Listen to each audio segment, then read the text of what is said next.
Hello students of class 11th economics बेटे, आज हम आपका chapter number 5 theory of demand शुरू करने वाले हैं। ठीक है, जिसमें मैं आपको डिमांड से रिलेटेड टॉपिक समझाऊंगी।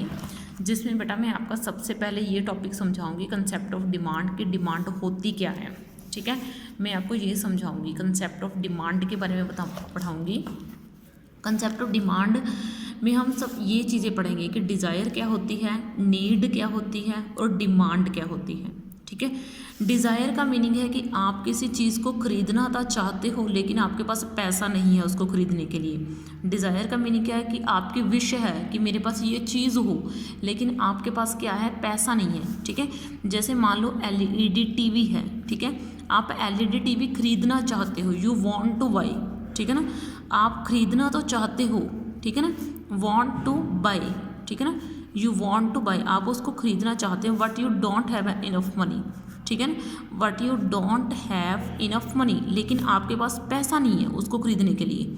ठीक है, but you don't have enough money, तो वो हो गई आपकी डिज़ायर। डिज़ायर का मीनिंग क्या हो गया कि आप किसी चीज़ को खरीदना तो चाहते हो लेकिन आपके पास पैसा नहीं है उस चीज़ को खरीदने के लिए। अब नीड का मीनिंग क्या है? नीड का मीनिंग क्या हो गया, मान लो LED टीवी है, यही वाला टीवी आप खरीदना भी चाहते हो, यू वांट टू बाई। ठीक है ना, यू वांट टू बाई, आप खरीदना भी चाहते हो। ठीक है ना, but you don't have enough money, but you don't have enough money, but आपके पास पैसा नहीं है, but you don't have enough money. ठीक है ना, लेकिन आपके पास पैसा नहीं है। ठीक है, उसको खरीदने के लिए आपके पास क्या नहीं है, पैसा नहीं है। But you don't have enough money.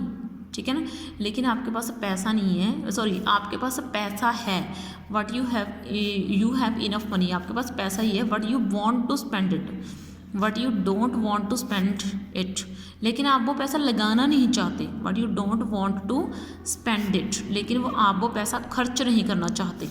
ठीक है ना, मतलब क्या है, मतलब spend it on LED TV, आप उस पैसे को LED टीवी के ऊपर स्पेंड नहीं करना चाहते। डिज़ायर में क्या होता है कि आप चीज़ को ख़रीदना चाहते हो लेकिन आपके पास पैसा नहीं है। नीड में क्या है, आपके पास पैसा भी है और आप उसको ख़रीदना भी चाहते हो लेकिन आप वो पैसा खर्च नहीं करना चाहते।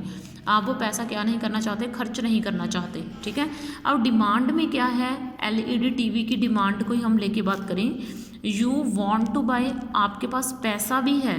ठीक है ना, यू हैव इनफ मनी, आपके पास पैसा भी है और आपकी इच्छा भी है, यू हैव इनफ मनी, और आप उसको खरीदना भी चाहते हो। एंड आपके पास पैसा भी है, यू परचेज ठीक है ना दैट LED टीवी, और आप उस LED टीवी को खरीद भी लेते हो। ठीक है ना, तो वो आपकी डिमांड है। समझ में आई बात? मतलब क्या है भी, आपके पास पैसा भी है, आप उसे खरीदना भी चाहते हो और आप उसे खरीद भी रहे हो, मतलब आप पैसा लगाने के लिए तैयार भी हो कि हाँ भी मैंने LED टीवी लेना है, तो वो आपका क्या हो गया, वो आपकी डिमांड हो गई। तो डिज़ायर का मीनिंग हो गया कि आप किसी चीज़ को खरीदना चाहते हो लेकिन आपके पास पैसा नहीं है।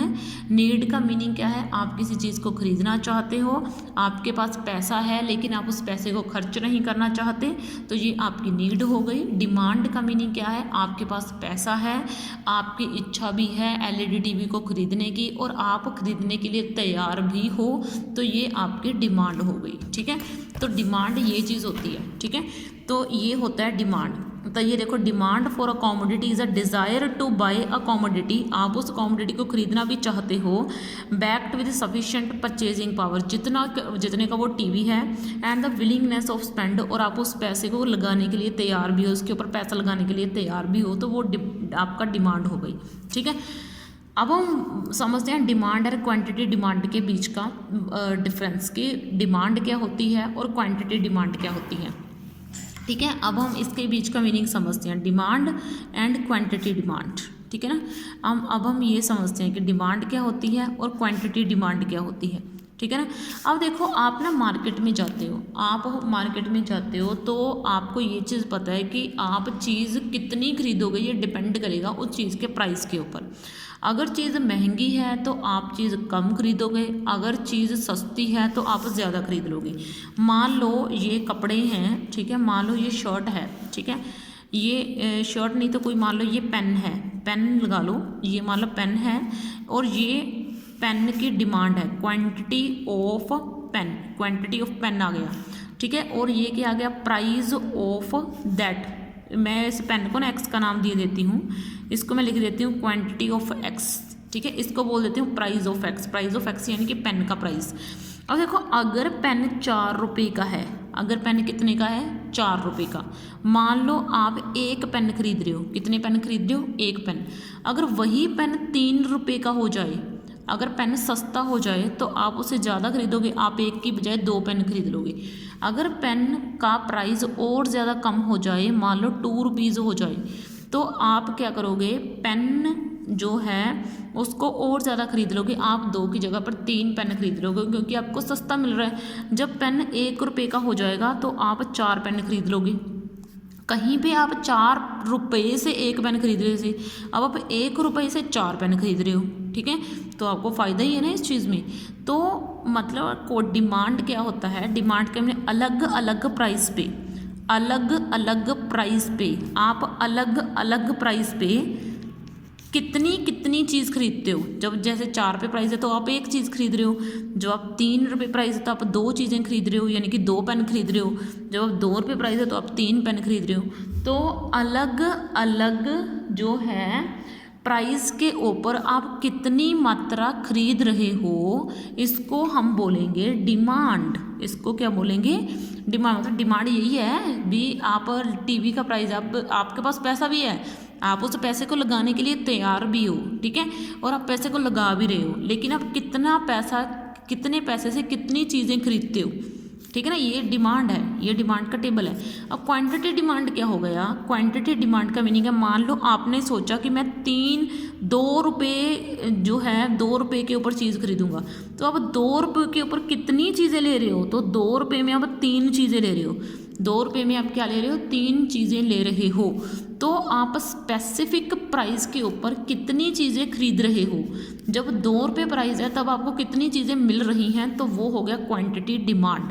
तो वो क्या हो गया, क्वांटिटी डिमांड। अब इसको हम पढ़ाते हैं।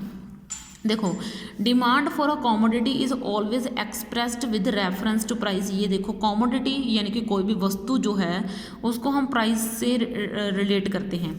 आस्क एनीबडी, आप किसी से भी पूछो, how much of good x, की गुड एक्स कितनी, ही विल बाई, उसने कितनी खरीदी, it depend upon the price. ये प्राइस के ऊपर डिपेंड करेगा कि वो चीज़ महंगी थी या फिर वो चीज़ सस्ती थी।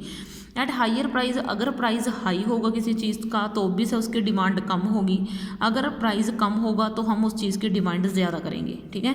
हेयर कम्स टू डिस्टिंक्शन, अब हम फ़र्क दिखाते हैं डिमांड के बीच और क्वांटिटी डिमांड के बीच की क्या फ़र्क है।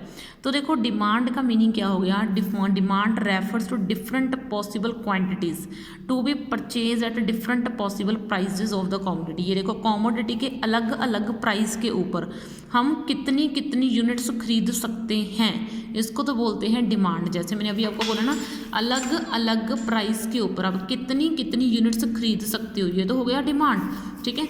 तो अब देखो आगे है, वो बोल रहा है, on the other hand quantity demand refers to specific quantity to be purchased against a specific price.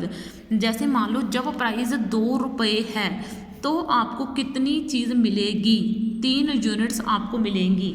जब प्राइस 2 रुपये है तो आपको कितनी यूनिट्स मिलेंगी, 3 यूनिट्स मिलेंगी, ठीक है। तो इसको हम क्या बोलते हैं, क्वांटिटी डिमांड। इसको हम क्या बोलते हैं, क्वांटिटी डिमांड बोलते हैं, ठीक है। समझ में आई बात। तो आपको क्वांटिटी डिमांड और इसके बारे में आज मैंने बता दिया है कि डिमांड क्या होती है, डिमांड एंड क्वांटिटी डिमांड के बारे में आपको समझा दिया है। नेक्स्ट वीडियो में आपको मार्केट डिमांड और इंडिविजुअल डिमांड के बारे में हम समझा देंगे। ओके बेटा, थैंक यू।